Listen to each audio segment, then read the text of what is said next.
All right guys, we're here at the computer. We have all our items here from the bench. We have our radio with the module on the back, and we have our drone with the ExpressLRS receiver installed, and we just did that on the bench behind me here. The first thing that you want to do here is update OpenTX on your radio. Every day, every week, there's some new feature coming out for these modules and receivers.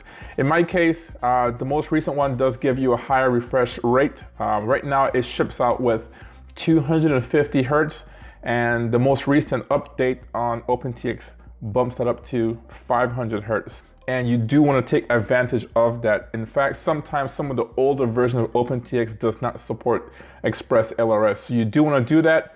That's pretty simple. If you just go to your browser, go to the opentx.org website, and then choose the latest version right here.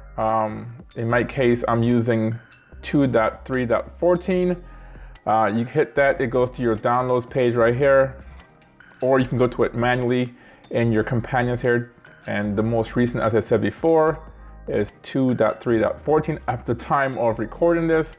Download that and then update the firmware on your radio. At the same time, it's highly recommended. In fact, you have to do it. You also want to take advantage while you're here on this page and just download the SD contents for your receiver as well, for your SD card. This one here, I go down and here's your SD card contents. So it's the same as 2.3.13. And if you go to the companion for 2.3.13, it's the same as 2.3.12. So no big deal there. If you just go to that, then it will bring you to the same card catalog here, the index. And then for me, I'm using the OpenTX T-Lite, and that was updated on June 14th. So it's the most recent one, as I said before. No big deal there. All right, so you flash your firmware on your radio, you flash the information on your SD card. The next thing you're gonna do is go to expresslrs.org, and you do wanna download the configurator or the ExpressLRS configurator. This is what we're gonna use to configure both the transmission module and the receiver in your drone. All right, so once you download your ExpressLRS configurator, you just install it. I already did that, so let's go to it right here. And here we are. This is the ExpressLRS configurator. Okay, so we're gonna do the transmitter first, and we're gonna get the firmware for that. So pretty much here you can show pre-releases. Obviously those aren't official releases, so I'm gonna stick to just the official releases. And you wanna choose the most recent one. Now this thing is evolving so fast. So I'm gonna use the most recent one, which is cool, and that will give you the most features. Now, device category, this is gonna, dictate what you use. It's different from manufacturer to manufacturer, so you have some jumper stuff, and yeah, that's pretty cool. You also have a DIY one if you're making it yourself, but we're gonna stick to it's pretty straightforward, the Beta FPV 2.4 gigahertz device, and you can flash either the transmission or the transmitter or the receiver. Obviously, we're gonna do the transmitter, hit that. We're gonna flash it via Wi-Fi today. Here's your chance to download the Lua script, so for your radio. Now, I don't know if the ExpressLRS is gonna change that per manufacturer, but these Lua scripts, they're, for the most part, very generic. They're the same from manufacturer to manufacturer. Some manufacturers can add some more things in there. Beta FPV is one of those manufacturers who have a little bit more stuff in theirs, so you do want to get the specific Lua script for the Beta FPV. And I did that. I did go to the Beta FPV website. I don't think I have it on here. Yes, I did. So here it is right here, and they have it on their website, and that's what I did. All right, we're gonna flash it via Wi-Fi because we're gonna choose that method only because it seems to be the best option for doing this wirelessly, or if you are in the field, say you're outside flying and you have the files on your phone. Every phone has a wireless transmitter or a Wi-Fi module. You can send it to your receiver and flash it that way. Standard, we're gonna do a standard. All right, so here are your options right here. The ones that already came from the factory checked are all good. The big thing here is you wanna add a binding phrase, and that's the easiest way to bind your radio. And all that means is, just like if you have a Wi-Fi password for your router, your computer or your phone knows that, okay, I am secure to this router. Any other people can't, if they don't have the password, they can't log in. So this is a way of keeping other radios away from your receiver. And in the future, if you do have to buy new receivers, all you have to do is just update the binding phrase and it will automatically bind to your radio. So it's a pretty cool thing. I'm gonna insert mine right now. Fine. These are all selected. What I wanna do though, I do wanna enable telemetry. I like to have as much information as possible. Let's go with 30 seconds. And that's gonna put this into the Wi-Fi auto on after that. And we'll do the same thing for the receiver. The receiver comes from the factory with 20 seconds already built into it. So make sure that you remember what you have here, only because you want to have the same setup or configuration for your receiver as well. We're doing the TX or the transmitter right now. So this looks all good. Cool. So let's just build it.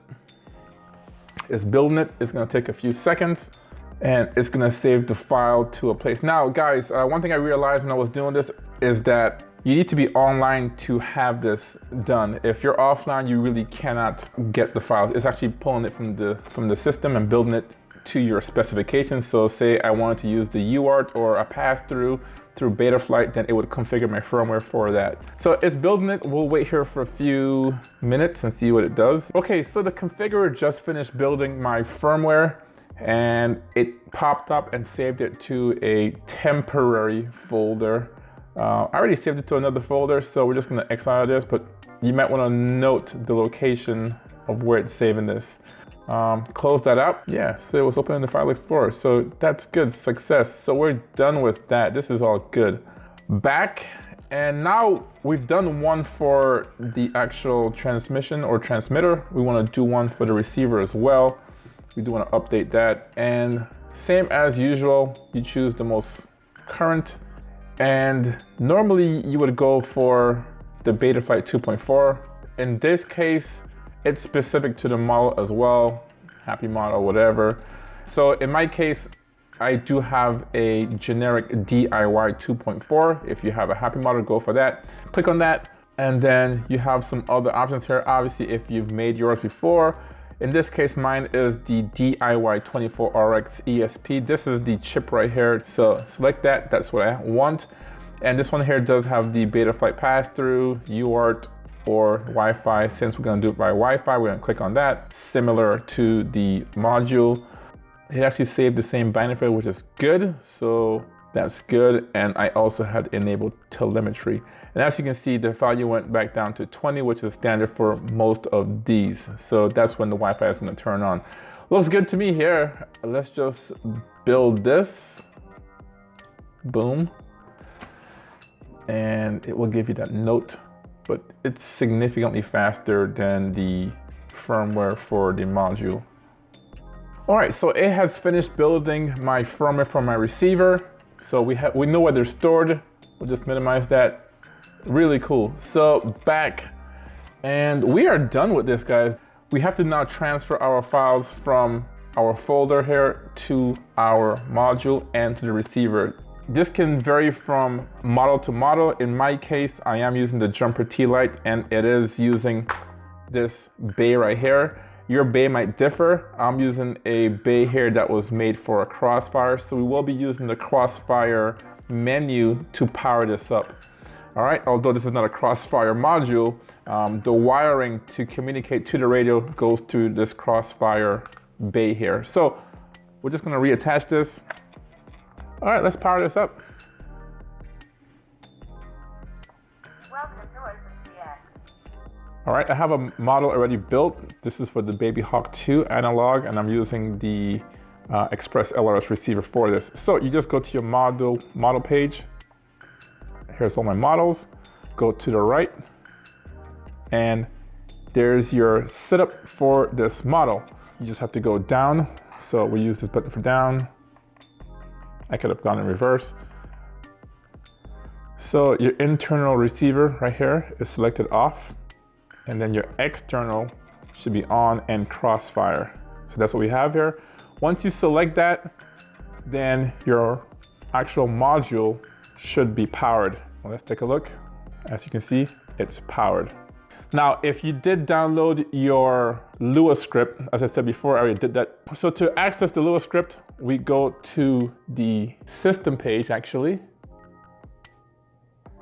and we have crossfire config. No, but we're using the actual Lua script for ExpressLRS.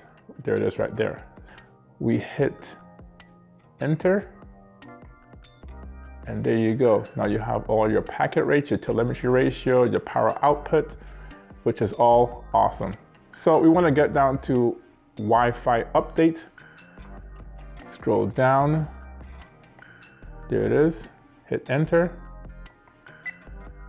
Oh, there it is. Okay, so it says, oopsie, that was pretty quick.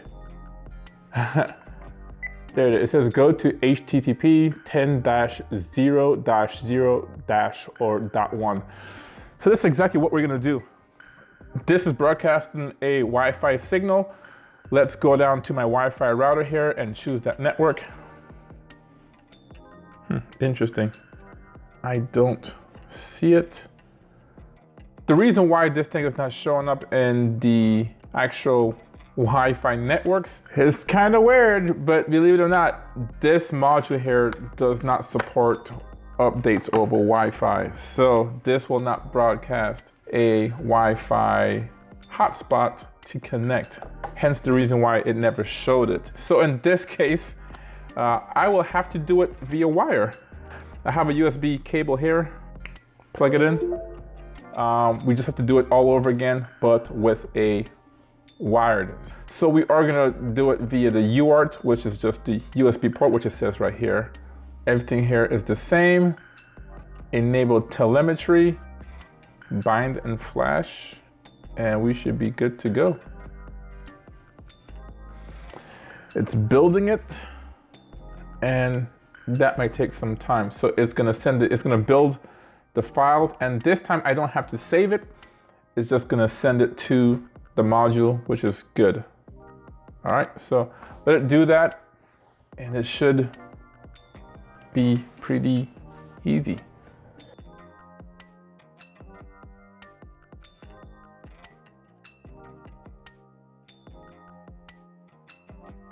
All right, guys, did some more digging here, and this is not traditionally the case here. This is a little bit different. This is a issue with this module, particularly with the first batch of this module. I'm pretty much an early adopter when it comes to technology, meaning when something comes out and I'm pretty psyched about it or confident about it, then I usually go in and try to get in on the technology. So the way to get around this as far as flashing is to, I can show you right here. Let's take a look at it. You have a few buttons on here, and the button that we really need to look at or look for is the smaller one, this one right here. And we're gonna press this button while hitting the flash on the computer, and then the information should be written to this board. So anyways, let's plug this in and get on with it. Awesome. And build and flash. So I will press this button here, build and flash, while pressing that button, and it should work. Let's see if it does. As I said before, it does take some time to build the firmware. And this is the reason why, as I said before, the Wi-Fi method is, I think, superior only because once you download the file, all you have to do is flash it via Wi-Fi. And we will be doing that in a few seconds here with the receiver. Sweet. We are making some progress here. I can see it writing it, which is good. The first time I did it, ooh, success. All right, so now this module here is flash. We are now good. I am going to unplug this and then reassemble it. Let's get on with this. So my controller is good, it's done. Let's move on to the receiver. This should be what the experience is going to be like. I have my drone here. You need to power up your receiver, and you can do that either way, either on the bench or the power supply. In this case, I already have it in the drone here, so we are going to power up the drone. We did use this yesterday. We're going to use it again. This is a smoke stopper. This is good for powering the drone really quickly and in a safe manner, so it does work.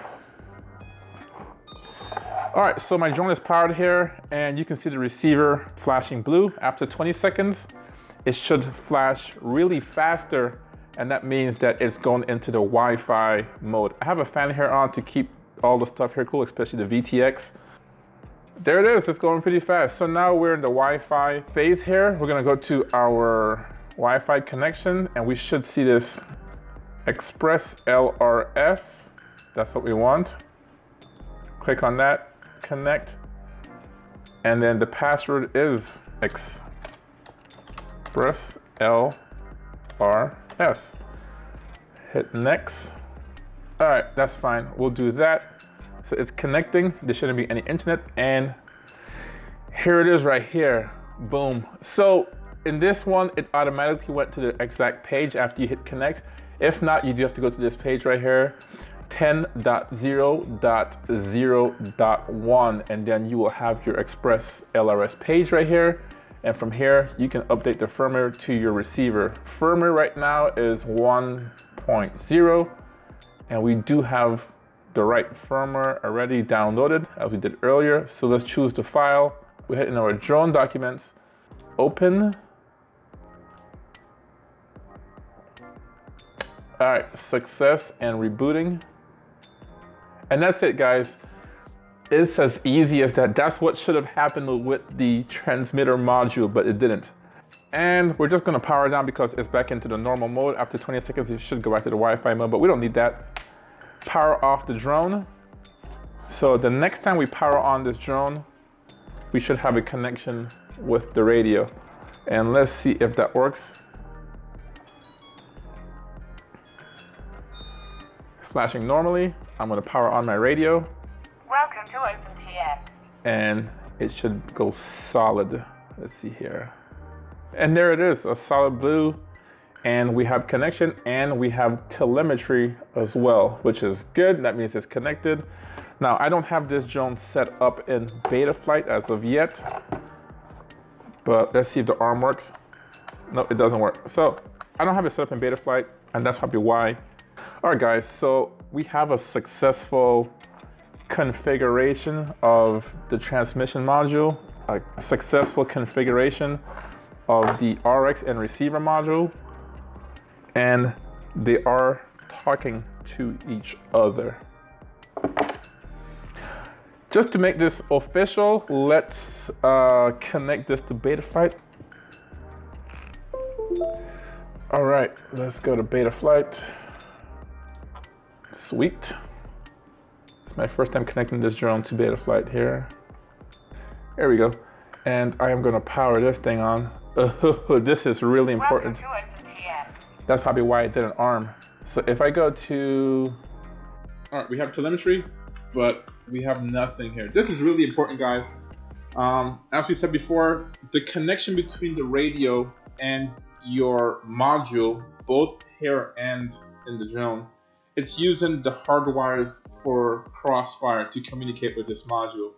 So that has to be done with the drone as well as far as configuration. When you configure this in Betaflight, your drone with ExpressLRS, you have to make sure that you are configured using Crossfire. In my case here, it's already selected, which is kind of weird because I did connect this to UART2 and the serial is connected, which is good. I didn't do that. It's already checked. Make sure that serial RX is checked, and then you go to configuration, and we are using the Crossfire kind of interface to communicate with the module. So let's see here. We have to go to serial base, which is good. So yeah, serial base, and it has S-Bus in here. So if you're using a normal S-Bus receiver, then yes. In this case, we are using Crossfire. So we go to Crossfire, and then save and reboot. And then now we should have authority of this bad boy here. Let's go to receiver. Oops, and it's flipping out. Save. There we go. Right, yeah, roll, pitch, throttle, and yaw. So now we're cooking here. All right, guys, this is all set up. Looks pretty good. It works, it connects, and my transmitter talks to my receiver. We saw it in Betaflight, it all works. Let's head back to the table and I'll give you my thoughts on this ExpressLRS system. All right, guys, so we're back at the table here and we have all our stuff that we just used at the bench, at the computer, and now here again. So, all right, just a wrap of the ExpressLRS system. You saw me unbox this and 5 reasons why to choose the ExpressLRS system. I did do that in the previous video. I'll link that again. All right, the setup was pretty cool. We had the little receiver here. We had the drone. We went to the bench, did that. It's pretty straightforward, guys. Nothing. The biggest issue here is just where do you want to mount your ExpressLRS receiver. But because this is an integrated receiver and antenna, I had to mount the receiver in a place where it was the least obstruction and then still be safe. Just remember that the TX on the receiver goes to the RX on the flight controller and vice versa. The RX on the receiver goes to the TX on the flight controller. Besides that, 2 additional wires, just the power and the ground. And yeah, guys, that was just the hardware of it. We went to the computer. The biggest issue so far today was just this module right here. We'll take it off. So the big thing here is this module right here. You can get this from numerous manufacturers. Same with the receiver, actually. And this is a pretty cool compact system. These ports here fit directly onto my radio. Some others require you to take and remove this port and then mount it directly to the jumper T-Lite. I didn't want to go that route only because if I do want to use my Crossfire module and my Crossfire receivers, then I still have this module bay here. As I said before, I do think there's a Wi-Fi receiver in here, but most of the other modules have a Wi-Fi receiver in here just because ExpressLRS, even the configurator, is set up that way, so it should be the smoothest way. Now, we did see that with the receiver. Now, this receiver here has a built-in Wi-Fi antenna on there, and immediately we found the Wi-Fi network name and we connected it straight to it. We put our password in there, which is ExpressLRS, that's default from the factory. And then we just download the files to it. So once that was over, it connected, it was successful. We powered the radio and the receiver, the drone, and it was bound immediately. And that's because of the special phrase. Once you have that phrase, there's no real bind button. It knows your phrase, it knows the phrase of the receiver, and they just communicate. Really good system, very smart, thought out system, and that's pretty good. I'm gonna take this drone here for a flight. This is my first time flying this. I just did an unboxing of this, and I'll be doing a review of this drone. I don't even have the props on here yet. So I'll be doing a flight on this drone and see how the ExpressLRS system works.